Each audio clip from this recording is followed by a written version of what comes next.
अली मोहम्मद मक्सी, जब्बार मक्सी, सदाम मक्सी, कुर्बान रोटियारी,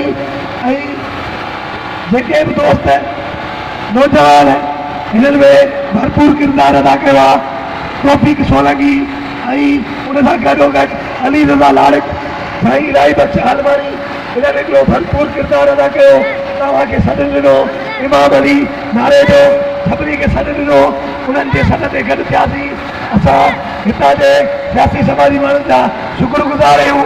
ख़ासि तौर ते केटीए जे रिपोर्टर अज़ीम पारी जो, नदीम कंवर, जानचोरो डिस्ट्रिक्ट प्रेसिडेंट जेको आहे, शरीफ अबड़ो, खवाती बिरोही, शाहिद खटक, नटनवाज़ अबड़ो, अली मोहम्मद मक्सी, सदरुद्दीन जूड़े जो, उन सां गॾु कैमरामैन फिरोज बलोच, कैमरामैन जेको आहे हयात मीराई, आसुम खोसो, जेके दोस्त हिन मुल्क वारी सिंध टीवी जो रिपोर्टर, उन्हनि जो किरदारु अदा थियो, उन्हनि पंहिंजो हिसो वरितो नज़िमो जल में।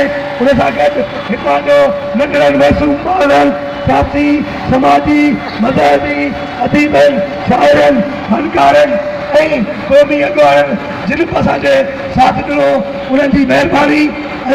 दुकानदार एसोसिएशन जेके हिते अॻुवान समाजी माण्हू, उन्हनि असांजो साथ ॾिनो, उन्हनि जी महिरबानी। सुभाणे खां 12 बजे खां वठी 2 बजे ताईं अलामती रूक ऐलान थींदी। जुमे जे ॾियारे ते मसइलो हल वेंदो। जुमे जे ॾियारे ते सभु बराबरि एहतजाज थी, डीसी ऑफिस जे अॻियां एहतजाज कंदासीं। अञा मसइलो हल न थियो, उहो आचरे ॾियारे ते इजलास थींदो, नायबनि जोड़बो। तव्हांखे तकलीफ़ ॾिनी, असांखे तकलीफ़ आहे, असांजे तकलीफ़ में गॾोगॾु बीठा हो।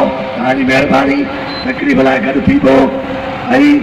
असांजो ख़ासि तौर ते ॿाहिरि पहुतरो लेखक हुन जा थोराईंदा आहियूं। तव्हां सभिनी दोस्तनि जी महिरबानी, लख लाइक़ रुपया थोरा तव्हांखे सॼो सम्झी वेंदा।